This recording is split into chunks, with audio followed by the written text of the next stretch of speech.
विक्रमगड येथे राष्ट्रीय सेवा योजनेच्या श्रमसंस्कार शिबिराला सुरुवात झाली आहे।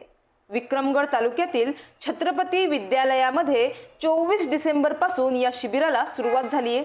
चिकित्सक समूहाचे SS आणि LS Patkar college of arts and science व VP Varde college of commerce and economics Goregaon पश्चिम मुंबई यांच्या राष्ट्रीय सेवा योजना युनिट 25 तर्फे विक्रमगड तालुक्यातील छत्रपती विद्यालयामध्ये 24 ते 30 डिसेंबर 2024 या कालावधीत निवासी श्रमसंस्कार शिबिराचे आयोजन करण्यात आले आहे।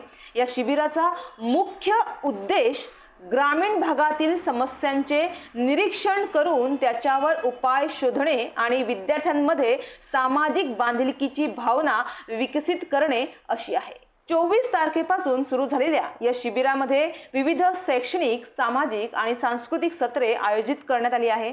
विद्यार्थ्यांना ग्रामीण जीवनाचा प्रत्यक्ष अनुभव घेण्यासाठी या माध्यमातून संधी देण्यात आली आहे। या शिबिराच्या पहिल्या दिवशी प्रमुख सत्रात सामाजिक कार्यकर्ते मनोज कांबळी यांनी पालघर जिल्ह्यातील महिलांच्या समस्या, महिला सक्षमीकरण व सध्याची सामाजिक स्थिती या विषयावर सखोल मार्गदर्शन केले। तर 30 डिसेंबर पर्यंत या शिबिराचे आयोजन या विद्यालयामध्ये केले गेले आहे।